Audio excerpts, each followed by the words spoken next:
speaking of the only way out is through, that is the only path forward for Marvel Studios right now, who I believe is on one large distraction campaign for a myriad of different reasons, if you ask me. The number one being the fact that Fantastic Four First Steps isn't doing the gangbuster numbers they were hoping it was going to do at the box office.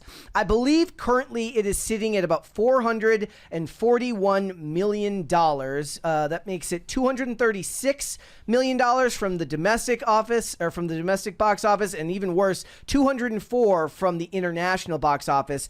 And look, if you're to use the numbers that people normally use for how to determine whether a film at the box office is a success, which is to take the budget of a film and times that by 2.5, because they split half of the box office at home with the theaters, and oftentimes get even less than that from the international numbers. That means they called the budget north of $200 million. So we're going to settle on the $225 million number that a bunch of people were saying. That means that they need to make $562 million just to sniff breaking even. And that's if you take the formula based on just the money it took to make the movie, not the money that it took folded into it to include the marketing, which is usually 1.5 times the number of the budget. So that is like $337 million, which means it's like $800 million if they want to get anywhere near breaking even. But most people will tell you that Hollywood is nothing if not awesome at funny money booking, funny money like accounting and booking. So we'll just go with the first number. It needs to make $562 million to sniff breaking even. And I think that the reason why we're getting stuff like this now, which is endless behind the scenes looks at Spider-Man, which we are going to go through, they're doing this because it's a distraction from the fact that the movie is not doing well. So we've got a bunch of shots here. I'm going to go through because I'm sure there's at least some people who are interested in Spider-Man. Certainly that is the one character that I can almost guarantee you is going to make $1 billion, though I guess Avengers may do it next year, but we'll wait and see. So we've got an image here of John Bernthal posing in front of the Punisher van on the set of Spider-Man Brand New Day, which actually does look very cool. And then we've got an image of it from the top here. The reason why this is interesting is because Marvel, because they usually film everything on their locked door sets, you don't get a lot of leaks like this early on in the production for a movie. So we go over here. Here's a clip of Spider-Man. Like, these are actual set clips that they're taking here.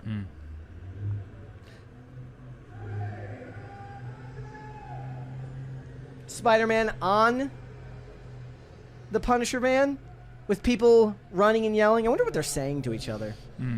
So we'll move on. Like I said, there's a lot of these right now. There are endless set photos that are coming out right now. There we go. There we go. There was people calling Tom Holland out of shape just because he's not 16 anymore. He's actually just really like buff now for his height. Yeah. And they're like, oh, he's fat. He's stretching out the suit. Here's another one. Literally, it says how many of these are there because they're just endless set photos. These are the ones I posted the other day. This is why Supergirl stands no chance because Spider-Man is tall, is like standing cool on a freaking tank. And then we have this one. This was that from the behind the scenes shot of him on the van, and that's a stunt double. Here's him with fans on the set. You all good? We can pick up. You all good? We can pick up the face. Yeah, where's the gun? Oh, that's your face. Another reason Spider-Man will again make $1 billion because kids will make their parents go and take them to go and see it. More pictures. Actual shots of, I guess, web slinging. And then there was this one. It's him just picking up a kid and saving him.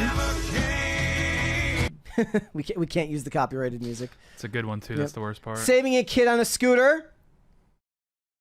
Oh, nice. I'm just saying, most of the time, this many, like... I don't need to watch the movie now. Images of behind-the-scenes stuff don't come out that much. This, it says, there's not a shadow of a doubt that Spider-Man Brand New Day is taking inspiration from Marvel's Insomniac Spider-Man.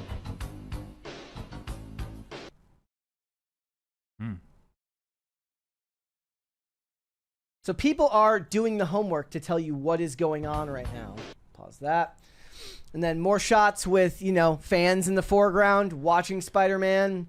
And then this one, I don't know if this one's real, so I didn't, I put it at the end because I was like, they didn't practically blow up that building. So. Yeah. There was a huge fire today on the Upper East Side, so I wonder if maybe there's a scene being filmed. You never know. FDNY could have been happy about that, but very possible. Now here's my point, and this is why I make this reference here. The media now, because the media is corrupt and the media wants to shill for Marvel, is releasing all of these really, really funny comparisons to other box office releases. So this one says, Fantastic Four First Steps blasts past Oscar-winning Disney princess movie in studio charts. So according to this article, it's important for you to know that Fantastic Four has passed Brave New World, the new Captain America movie, Thunderbolts, and the original Beauty and the Beast movie from back in the day. It was like the 30s. And then if you think that one's bad, I can at least give them some forgiveness because those are other Disney properties. Somewhere along the way, somebody thought it was important for you to know that Fantastic Four First Steps is poised to outgross a 92% rated Matt Damon spy thriller, i.e. The Bourne Ultimatum from a lifetime ago. Yeah. So they put the box office numbers here as if this is supposed to matter. Apparently, it's important that the $235 million in North America and the $204 million internationally, $439 million worldwide, stacks up to $227 million from Bourne Ultimatum, $215 million from the international box office, but it's still beating it with $442 million all in worldwide, and the Bourne Ultimatum came out a decade ago or longer. And of course, they're not talking about the fact that that's not adjusted for inflation, which means that the Bourne Ultimatum actually made way more money than it did, given the fact that that means more people actually showed up to the film because ticket prices were cheaper back then. So therefore, it took more people to equal out to that amount of money. And you look at stuff like this. Is the Fantastic Four First Steps actually a flop? And it says they're worried about it. And at first rate, it looks like a flop. It's declining 66% weekend to weekend. Look, it's the media's job because they're all... It's Disney. It's a corporation. They own their own media outlets. That's what most of these companies want to do now. They want to own these shill networks that end up making articles favorable to everything that they're releasing.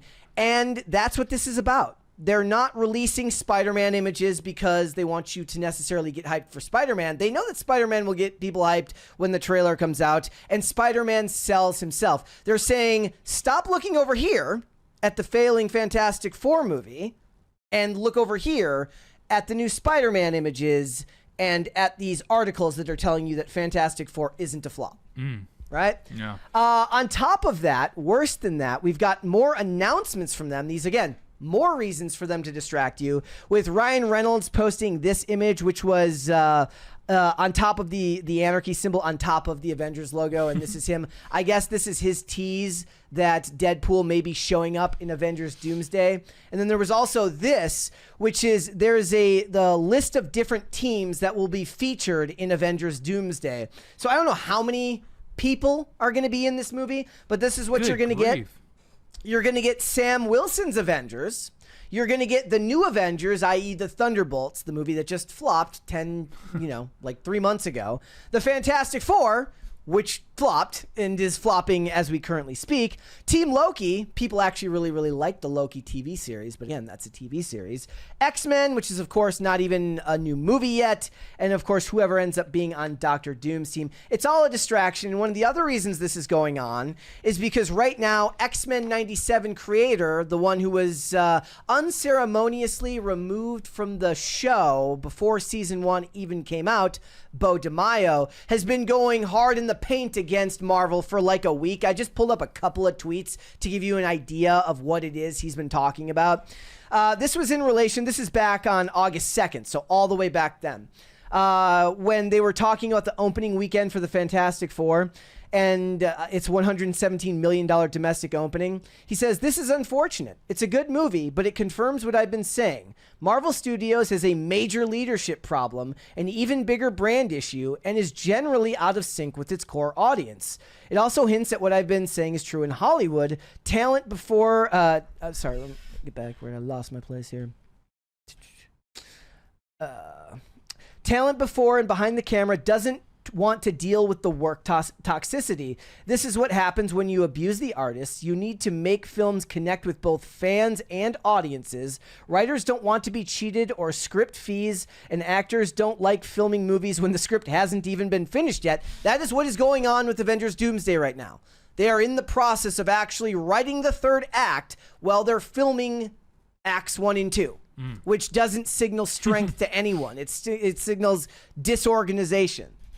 Says, and those who risk doing it end up at the studio not setting them up for success.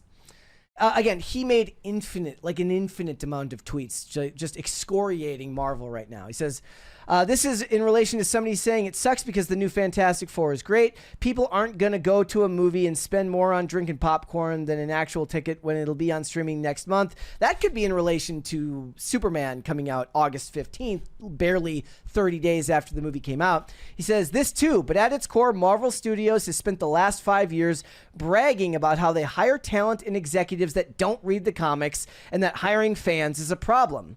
Who at Disney thought this was a good tactic? Never mind something to gleefully brag about during the press release for your fan base.